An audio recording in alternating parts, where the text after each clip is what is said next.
بسم اللہ الرحمن الرحیم۔ حقائق ٹی وی کے معزز دوستو، السلام علیکم۔ حضرت علی کرم اللہ وجہہ کو اللہ پاک نے جو ذہانت عطا کی تھی وہ شاید ہی کسی اور کو نصیب ہوئی ہو، اور یہی وجہ ہے کہ آپ کی دربار اقدس میں مسائل سننے کے لیے نہ صرف مسلمان بلکہ یہودی بھی تشریف لاتے تھے۔ ان کی زندگی سے جڑے کچھ دلچسپ واقعات جن کو آپ تک پہنچانا ہم نے مناسب سمجھا ہے۔ حضرت علی کے علم و فضل کا چرچا تو پورے عرب میں تھا۔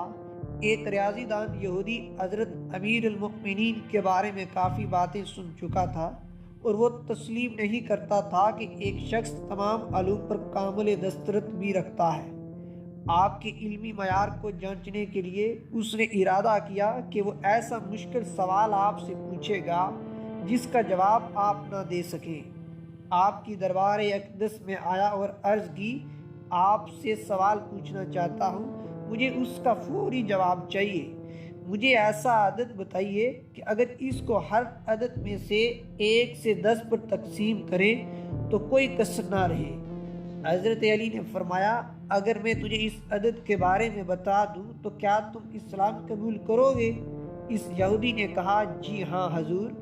آپ نے فرمایا، ہفتہ کے دنوں کو سال کے دنوں پر ضرب دے دو تو ایسا عدد پاؤ گے جو 1 سے لے کر 10 تک ہر عدد پر پورا تقسیم ہو جائے گا۔ اس یہودی نے ضرب دی اور جواب صحیح ملنے پر اسلام قبول کر لیا۔ اور اسی طرح اونٹوں کی تقسیم کا ایک دلچسپ واقعہ ہے جس نے بڑے بڑے ریاضی دانوں کو چکرا کے رکھ دیا ہے۔ 3 آدمیوں میں 17 اونٹوں کی تقسیم پر جھگڑا ہونے لگا، کیونکہ ہر آدمی کی خواہش یہ تھی کہ بغیر کاٹے ہوئے اونٹ تقسیم ہو جائیں، کیونکہ 17 کا عدد ایسا عدد ہے جو پورا تقسیم نہیں ہوتا اور جواب کسر میں آتا ہے۔ ان اونٹوں کی تقسیم میں ایک کا نصف حصہ تھا، جبکہ دوسرے کا تیسرا حصہ تھا اور تیسرے کا 9واں حصہ تھا۔ حضرت علی کرم اللہ وجہہ کے پاس فیصلے کے لیے آئے تو حضرت علی نے اپنی طرف سے بیت المال سے 1 اونٹ منگوا کر 18 کا عدد پورا کیا۔ اس طرح اب 18 اونٹ ہو گئے۔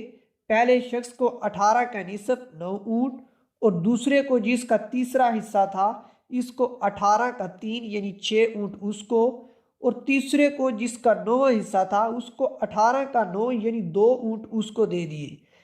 اس طرح اونٹوں کی تقسیم کا یہ معاملہ آپ نے افہام و تفہیم سے حل کر دیا۔ اس طرح ٹوٹل 17 اونٹ آپ نے ان لوگوں کو دیے اور اپنا شامل اونٹ واپس بیت المال میں بھی دے دیا۔ آپ کی زندگی اس طرح کے بے شمار واقعات سے بھری ہوئی ہے۔ اسی طرز کا ایک اور دلچسپ واقعہ آپ تک پہنچانا مناسب سمجھا ہے۔ حضرت علی نے ایک ایسا فیصلہ سنایا تھا جس کا تعلق علم ریاضی سے ہے۔ ایک مرتبہ آپ مکہ کی گلی سے گھوڑے کی رکاب تھامے گزر رہے تھے کہ ایک عربی عورت نے آپ کو آواز دے کر کہا، یا امیر المؤمنین، میرا بھائی 600 درہم چھوڑ کر فوت ہوا ہے، جس سے میرے حصے میں صرف 1 درہم آیا ہے۔ آپ نے فرمایا کہ تیرے بھائی کی کتنی اولاد ہے؟ اس نے کہا کہ 2 بیٹیاں۔ آپ نے فرمایا، اس میں سے 2/3 حصہ یعنی 400 درہم اس کی اولاد کے ہیں۔ آپ نے پوچھا، کیا اس کی ماں زندہ ہے؟ عورت نے کہا، جی ہاں، اس کی ماں بھی زندہ ہے۔ حضرت علی نے فرمایا، 1/6 حصہ یعنی 100 درہم اس کے ہوئے ہیں، 1/8 حصہ یعنی 75 درہم اس کی زوجہ کے ہیں۔ آپ نے پوچھا اس عورت سے کہ تیرے کتنے بھائی ہیں؟ اس عورت نے کہا، مولا میرے 12 بھائی ہیں۔ حضرت علی نے فرمایا کہ 12 فی کس کے حساب سے تجھے جو 1 درہم ملا ہے وہ ٹھیک ہے، اس میں سے تیرا اتنا ہی حصہ بنتا ہے۔ ایک اور دلچسپ واقعہ، حضرت علی کے زمانے حکومت میں 2 آدمیوں نے آپ سے شکایت کی۔ ان کا اختلاف کچھ یوں ہوا کہ ہم ظہر کے وقت کھانا کھا رہے تھے۔ کھانے کے دوران ایک مہمان آ گیا۔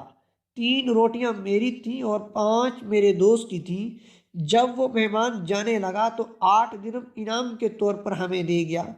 میرا ساتھی کہتا ہے کہ روٹیوں کی تعداد پر 8 درہم کو تقسیم کیا جائے، یعنی 3 درہم مجھے اور 5 درہم اس کو، لیکن میرا نظریہ یہ ہے کہ ہم دونوں کا سفر اور خرچ ایک ہے، اس لیے ان کا نصف نصف تقسیم کر دیا جائے۔ اب حضرت علی نے جب ان کی باتوں کو سنا تو آپ نے نصیحت فرماتے ہوئے کہا، اس چھوٹے سے جھگڑے کی پرواہ نہ کرو اور آپس میں معاملہ اس طرح طے کر لے۔ لیکن جس کے پاس 3 روٹیاں تھیں وہ حضرت علی کی بات کو نہ مانا۔ حضرت علی نے فرمایا، ریاضی کے حساب سے تیرا حصہ 1 درہم سے زیادہ نہیں ہے۔ اس نے تعجب کیا اور مسئلے کی تفصیل پوچھی تو آپ نے فرمایا، اگر 1 روٹی کے 3 ٹکڑے کیے جائیں تو اس طرح 8 روٹیوں کے 24 ٹکڑے بنتے ہیں، تو ہر ایک کے حصے میں کھانے کے 8 ٹکڑے آتے ہیں، جبکہ تمہاری 3 روٹیوں کے 9 ٹکڑے بنتے ہیں۔ تیری 1 روٹی خرچ ہوئی، تیرے ساتھی کے 5 روٹیوں کے 15 ٹکڑے بنتے ہیں، اس نے فقط 8 ٹکڑوں کو کھایا اور اس طرح 7 ٹکڑے بچ گئے، اس کے حصے میں اس کو 7 درہم ملیں گے اور اس طرح 1 درہم تجھے ملے گا۔ حضرت علی نے نہ صرف مسئلے ریاضی کی ایک گرہ کو کھول دیا بلکہ علم ریاضی کے اصولوں کو وضع کیا، جسے آج کی دنیا علم الجبرا بھی کہتی ہے، اور یہی وجہ ہے کہ الجبرا کے اندر ہم چھوٹے عدد کا استعمال کیا جاتا ہے۔